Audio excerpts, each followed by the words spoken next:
Saad Hariri, merci de me recevoir chez vous. Merci à vous. Vous venez d'effectuer une visite qui est importante à Paris, que vous connaissez si bien, avec un long tête-à-tête avec le président de la République, M. Macron. Vous avez un accueil exceptionnel. Est-ce qu'il vous a assuré du soutien réel, politique, militaire et même moral de la France? Bien sûr, vous savez, les relations entre la France et le Liban sont des relations historiques. Et le président Macron m'a rassuré de ces relations économiques, politiques, morales pour le Liban, pour tout le Liban. Il y a quelques jours, il a salué, et encore aujourd'hui, votre pays pour son courage dans la résistance qu'il fait dans une région qui est très menacée. C'est un soutien qui vous fait chaud au cœur alors que vous vivez dans des conditions difficiles. Vous savez, moi, je dis que le Liban a fait un petit miracle parce que pendant 3 ans, on n'a pas un président et à la fin de l'année passée, on a élu un président, le président Aoun. Et un Premier ministre. Et un Premier ministre. Et le Parlement aujourd'hui fonctionne très normalement. Ou à un certain moment, toutes les institutions libanaises étaient complètement bloquées.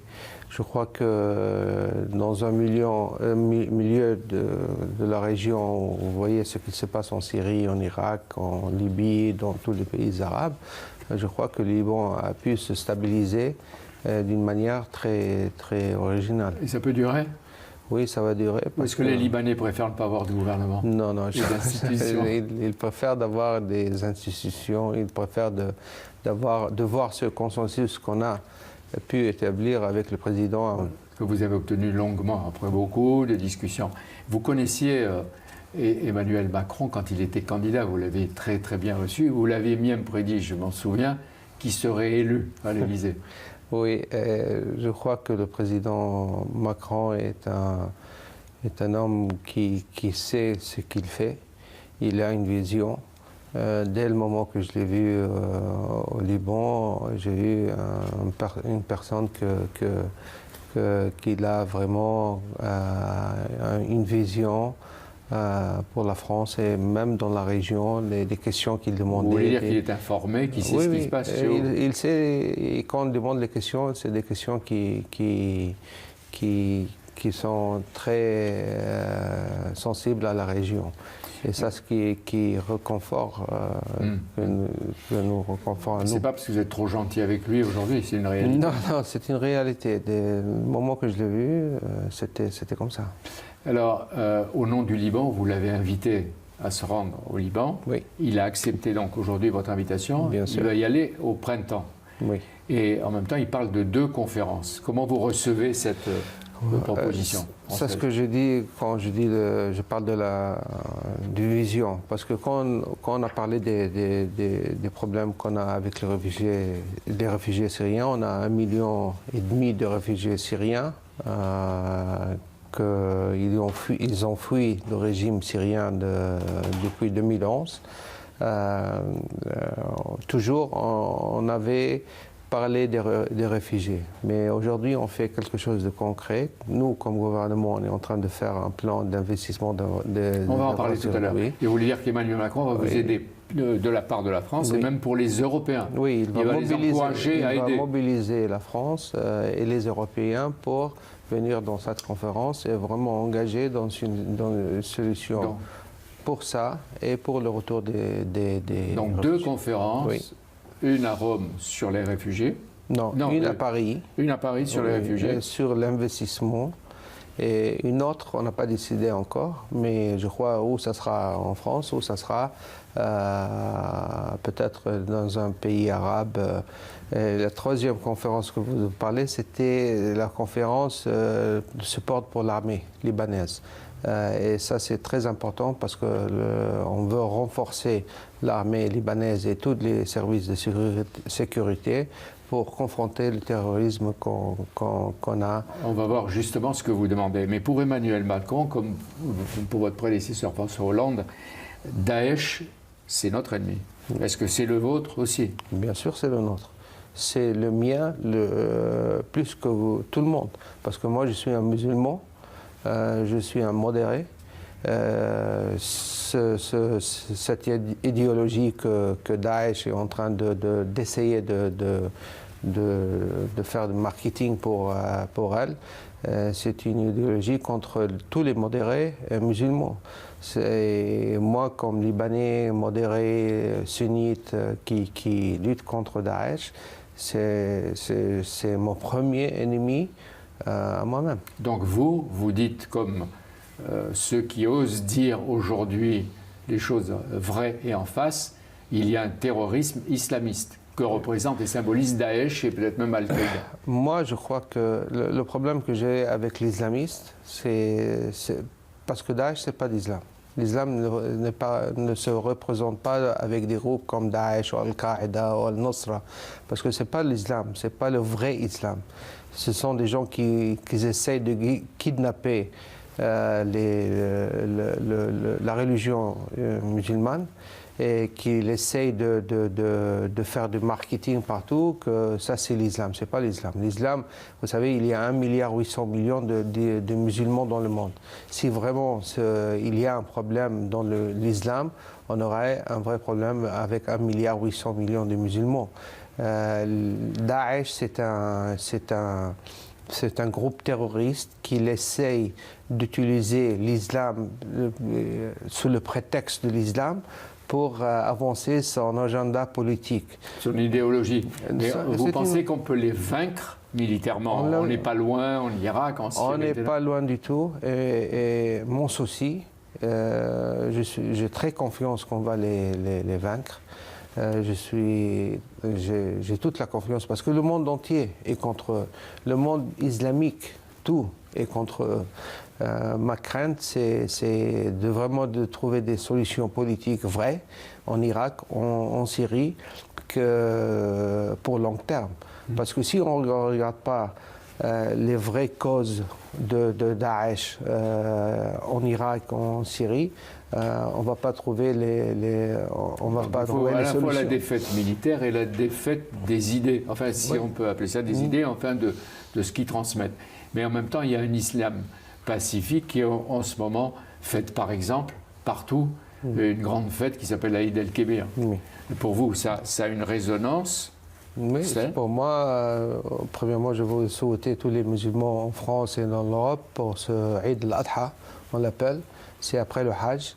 Après la visite donc à la Mecque. Oui, je souhaite tout le monde, tous les musulmans dans l'Europe, un bon fête d'Adha.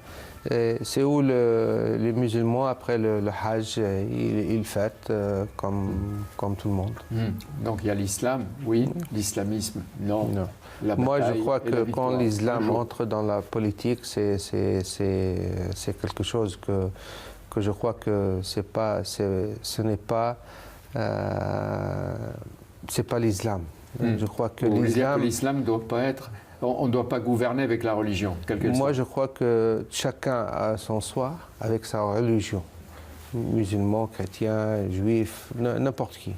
Et je crois que l'islam organise la vie d'une personne, comment se comporter.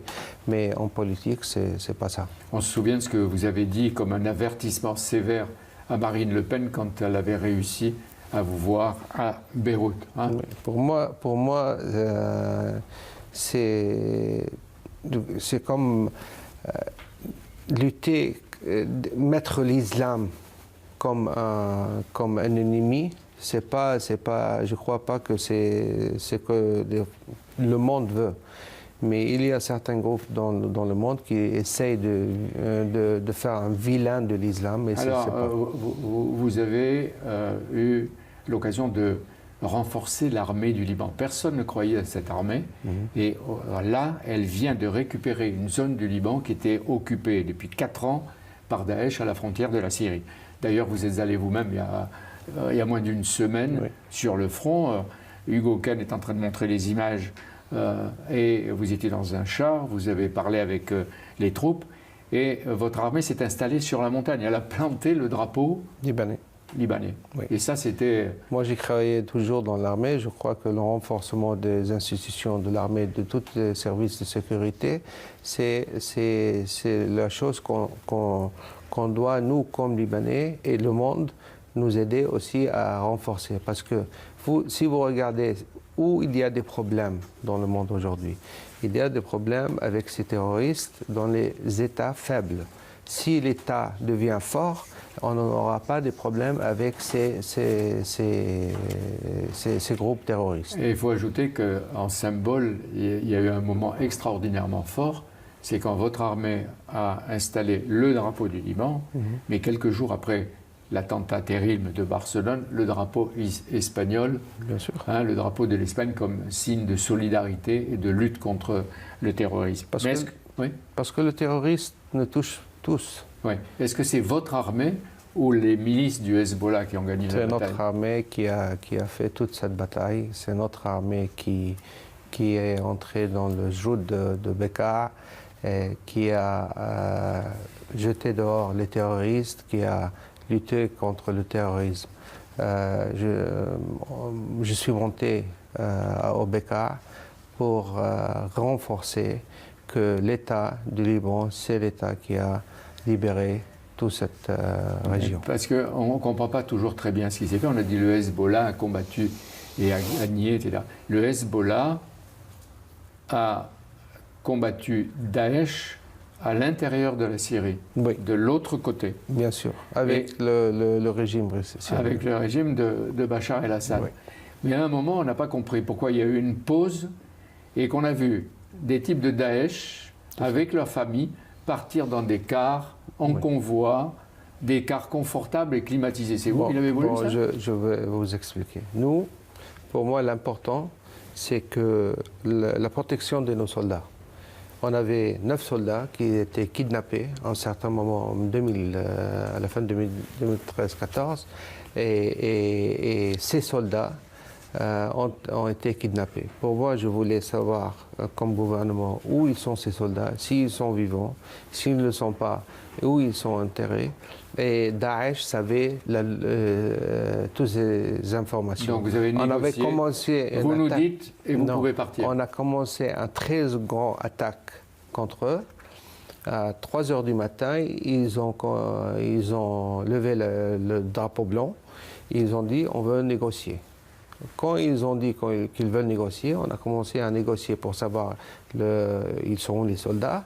On a trouvé qu'ils étaient morts et on a fait en sorte de les laisser partir de ce terrain envers la Syrie, avec leur famille.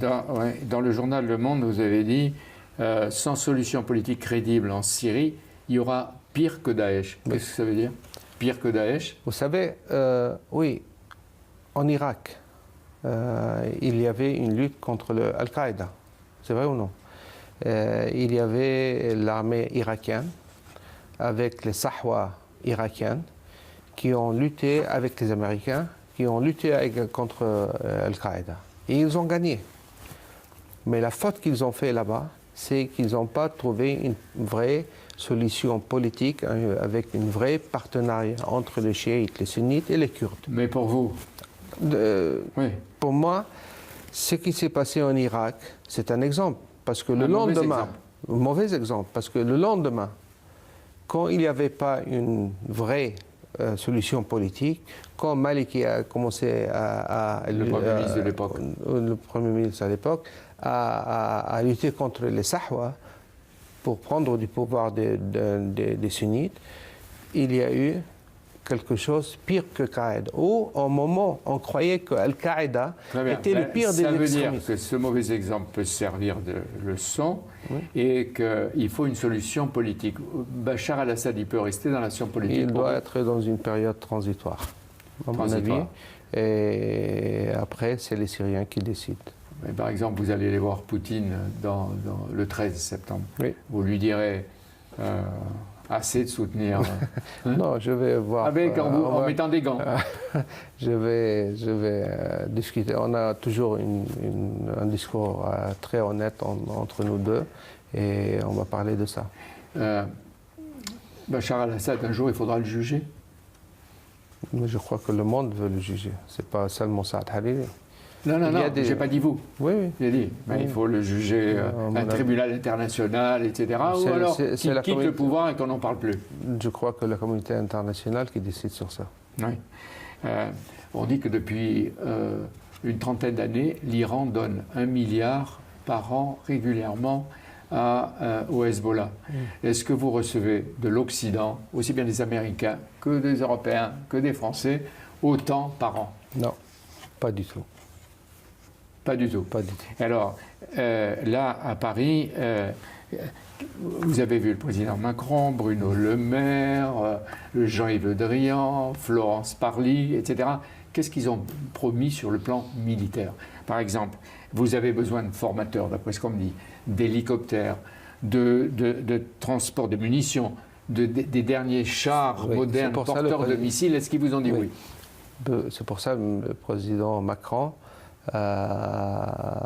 il y a le groupe de l'aide de l'armée libanaise qui, lui, il a donné son accord de faire une conférence pour ce groupe et de voir comment on peut aider l'armée libanaise. Il y a déjà aujourd'hui d'entraînement entre l'armée libanaise et l'armée française. Il y a des équipements qu'on a reçus de l'armée française. Par exemple des équipements anti-armes. Il y a notre hélicoptères qu'ils ont besoin de la maintenance. On a toujours l'aide de la France et il y a beaucoup d'entraînement entre les forces de sécurité libanaises et les forces de sécurité de la France. Mais on voudra plus. Oui, et c'est pour ça qu'on fait cette conférence. Et c'est pas pour faire des guerres ou des guerres civiles, je suppose, c'est pour protéger vos frontières. Pour protéger nos frontières. Et votre souveraineté, la souveraineté du Liban. Bien sûr. Est-ce que vous sentez qu'avec Emmanuel Macron, il y a aujourd'hui une nouvelle politique arabe et qu'elle essaie d'être entre les deux, neutre entre l'Arabie saoudite et les États du Golfe, et d'autre part l'Iran? Et si c'est le cas, est-ce que c'est positif pour servir de médiateur dans certains cas? Je crois que la politique française et la politique du président Macron est très claire. Lui, il veut des solutions vraies dans le Moyen-Orient. Il voit les rôles que tout le monde joue dans le Moyen-Orient, dans l'Irak, dans la Syrie, que l'Iran joue. Et je crois que de parler avec l'Iran, ce n'est pas de vraiment changer la politique française. Je crois que la France a toujours parlé avec l'Iran. Je crois que s'engager de plus avec l'Iran pour trouver des solutions sur l'interférence de l'Iran dans des pays arabes, c'est quelque chose de positif, ce n'est pas quelque chose de négatif pour le monde arabe. C'est-à-dire aider le Liban, et le Liban nous aidera aussi. Bien sûr. Il y a un lien, il y a une interdépendance entre les deux. Bien sûr, parce que pour nous, vous savez, on a 1,5 million de réfugiés. Nous, on ne prend pas des politiques pour faire un refoulement de ces réfugiés vers la Syrie ou vers n'importe quelque part dans le monde. On prend une politique comment retourner ces réfugiés en Syrie. Et ça, c'est que le président Macron a donné son accord de faire une conférence sur ça, parce qu'une solution politique en Syrie, elle ne peut pas être hors de ces 9 millions de réfugiés qui sont au total dans tout le monde. Ouais. Il y a 1 million en Europe. Il y a 2,5 millions dans la Turquie, 1,5 million dans le Liban, 1,5 million dans la Jordanie. Il y a en plus des millions en Golfe, en Égypte et d'autres parts du monde. Mais pourquoi on comprenne? Vous avez dit 1,5 million plus 300 ou 400 000 Palestiniens, Irakiens, etc. Ça va être presque 2 millions. Il faut rappeler que la population totale du Liban, c'est 4 millions. Ouais. 4 millions, aujourd'hui vous avez 6 millions, mais 4 millions de Libanais, ça doit peser en même temps sur la vie des Libanais. Vous vous rendez compte si vous avez le lendemain en France 30 millions de réfugiés? C'est ça le ratio. Les enfants libanais, ils vont à l'école. On me dit qu'ils sont 200 000. Combien d'enfants de réfugiés syriens dans les écoles du Liban? 240 000. C'est-à-dire en plus. 2011, début de 2011, il y avait 200 000 étudiants libanais dans les écoles libanaises. Maintenant, on a 440 000 étudiants dans les écoles libanaises. Et il y a les hôpitaux, il y a les services publics, etc. Tout. Donc c'est un point. Mais l'Europe vous donne un peu d'argent. Il y a de l'argent chaque année qui vient de l'ONU. L'Europe est part de cette aide humanitaire pour les réfugiés syriens. Mais le problème qu'on a aujourd'hui, ce n'est pas seulement les réfugiés syriens, c'est la tension entre les communautés qui sont où les réfugiés sont installés avec les Libanais. On ne veut pas une tension. Mais vous sentez qu'il y a des éléments de tension déjà? Oui, il y a beaucoup de tension. Ouais, beaucoup. Pas seulement un peu. Il y a beaucoup de tension et là, c'est pour ça qu'on a mis un plan d'investissement. C'est-à-dire que l'Europe et la communauté internationale donnent de l'argent pour les réfugiés, vous dites, monsieur Salari, pas assez. Je vous dis quelque chose. Si un réfugié vient aujourd'hui en Europe, l'Europe, elle donne à ce réfugié 25 000 à 30 000 euros par an pour le housing, pour s'installer, tout ça. Nous, au Liban, on reçoit 1 000. Oui. Pour chaque réfugié. Mais ça ne vient pas à l'État. Non, ça ne vient pas à l'État, ça vient aux réfugiés. Nous, ce qu'on est en train de dire avec notre plan d'investissement dans l'infrastructure, c'est on ne veut pas 25 000 euros, on ne veut pas même pas 20 000. Notre plan, c'est à 7 ans, à 8 ans, c'est d'investir pendant ces 8 ans ou 7 ans 10 000 à 11 000 euros pendant cette phase-là, parce que ça va créer une croissance au Liban. La croissance va trouver du travail aux réfugiés syriens et aux Libanais au début, premièrement. En plus, on doit aussi penser quel genre de réfugiés on veut qu'ils retournent en Syrie. Si on ne donne pas de l'espoir à ces réfugiés, c'est là où l'extrémisme entre. La Turquie du président Erdogan retient des réfugiés qui ne partent plus vers la Grèce, l'Italie, qui ne menacent plus certains endroits de l'Europe. L'Europe leur accorderait, peut-être avec un élastique, mais leur accorderait quand même 6 milliards. Et quand ça ne va pas, Erdogan menace de les renvoyer et de les laisser partir, les migrants, vers l'Europe. Oui. Ça crée une sorte de... Vous ne faites pas ce chantage, vous ne dites pas donnez-nous de l'argent ou on vous envoie les migrants ou les réfugiés. Vous savez, on a une très bonne relation avec l'Europe et la France, on ne fait pas ça. Mais l'Europe doit comprendre aussi que le Liban ne peut pas continuer comme ça. Tout seul, avec ce poids. C'est avec ce poids. Mais vous dites ici que le Liban ne pratiquera pas le chantage du Turc. Non, on ne pratique pas. On ne va pas pratiquer ça. Et est-ce que les services de sécurité libanais, qui sont très forts et soutenus par les Français, sont assez vigilants pour que derrière le masque du réfugié, il n'y ait pas d'anciens types de combattants djihadistes de Daesh qui reviennent en Europe? Mais on lutte contre ça. Et on fait tout ce qu'on peut pour arrêter ces gens-là. Mais c'est pas facile. C'est pas facile parce que les méthodes changent. Vous avez vu en France que vous avez souffert avec. Nous, on souffre. Il y a juste un mois, on avait arrêté un de ces gens-là qui entrait dans une mosquée. Et avec une ceinture toute d'explosifs. Et on l'a arrêté avant 10 minutes qu'il déclenche sa bombe. Et vous, le Liban, et vous-même, le Liban, vous êtes un mauvais exemple pour tous les ennemis que vous avez. Parce que vous êtes un islam, si je peux dire, qui gouverne, un islam alternatif. L'islam qui n'est pas forcément au pouvoir, mais qui le tolère, qui est... je ne sais pas si ça peut durer, mais en tout cas... Non, ça va durer. Pourquoi ça ne va pas durer? Je ne sais pas. Le Liban, c'est un petit miracle, ça va durer, Inch'Allah. Et donc, on est sensible. Vous, aujourd'hui, dans vos fonctions, est-ce que vous pensez souvent à Rafik Hariri, votre père, qui a été assassiné, probablement par la Syrie de Bachar el-Assad? Bien sûr, parce que moi, je crois que la méthode que Rafik Hariri a utilisée en gérant le Liban, c'est une méthode de modération. Parce que lui, il parlait avec tout le monde. Lui, il voulait des solutions pratiques. Et il a fait beaucoup de compromis pour l'intérêt du Liban. Et ça, c'est la manière que je gère la politique. Qu'est-ce que vous gardez de lui? Qu'est-ce que vous gardez de Rafik, Saad? Je crois, je garde tout.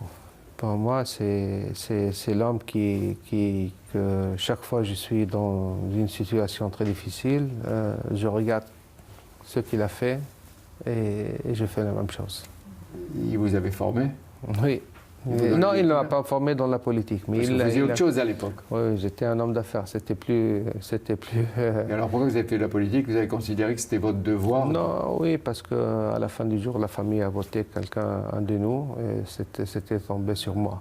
Ah ouais. Mais vous Rafik assumez. Hariri, c'était un homme où. Lui, il a commencé par être un homme d'affaires. Mais il a fait la politique, et il a fait la politique pour l'intérêt du pays, mais pas l'intérêt de Rafik Hariri. Vous dites donc la justice, parce qu'il faut qu'un jour ou l'autre on finisse par trouver, même si c'est long, les coupables. Vous avez une idée de qui sont les coupables? Oui, il y a des accusés, il y a un tribunal.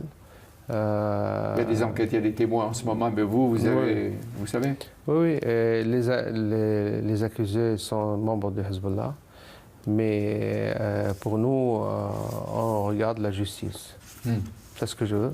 Mais vous, ni pardon, ni oubli. Oui, bien sûr. On n'oublie pas. Non, on n'oublie pas. Les Français aiment beaucoup votre pays, hein, vous le savez. D'ailleurs, il y a beaucoup de touristes. Il faut venir maintenant en Liban, parce que vraiment, c'est un cool place d'y aller. Dites-le en français, c'est une bonne place. Bonne place. Pour le tourisme. Le cool, c'est cool. utilisé en France beaucoup. Oui. Il y a la culture, la langue, l'ouverture à la France, son dynamisme, son effervescence. Et c'est un pays qui, malgré les dangers, essaie de garder l'équilibre. Il y a 15 jours, vous avez été reçu par Donald Trump. On montre les images. Ouais. Comment vous l'avez trouvé, lui?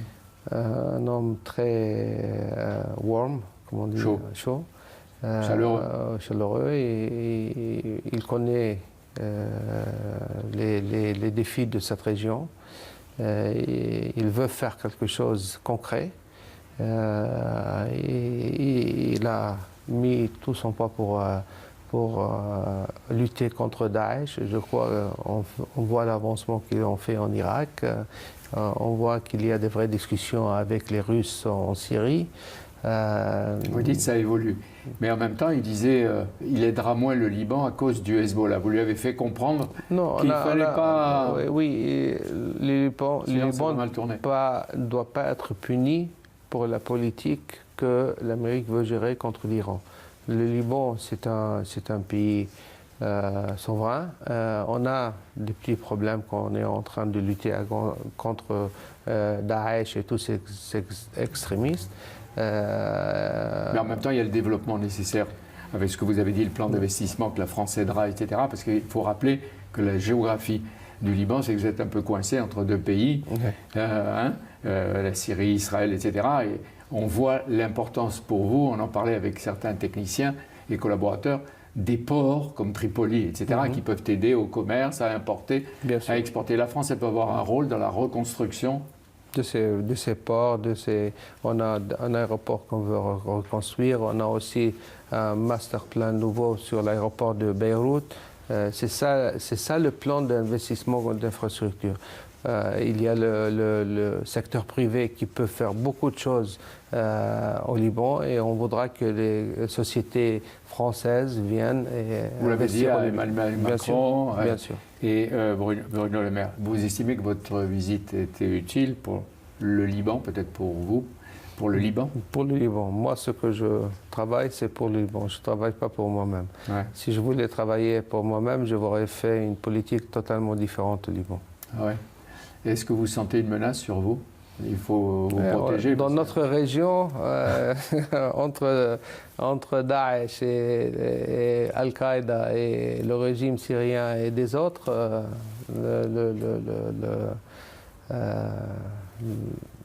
c'est toujours là-bas. Ça va. J'y pense pas. Vous aimez, vous connaissez Paris, parce que ça a été une ville qui a été sorte de refuge quand vous étiez à l'exil. J'ai vécu ici quand j'avais 12 ans, 13 ans, j'ai fait l'école ici. Ah oui? Oui. À l'institution de Palaisie à Joinville-le-Pont. Ah ouais, ouais. Vous avez donc de bons souvenirs. Ouais. Et c'est bien de venir. Donc, c'était bien de venir en France. Là. Toujours bien. Et en plus, aujourd'hui, c'est les Eid al-Adha. Ouais. Et je fête en France. C'est bien. Ouais. Merci de m'avoir reçu pour CNews. Merci. Chez vous. Merci à vous. Ça a d'arriver. Merci. Et bonne chance pour le Liban. Merci.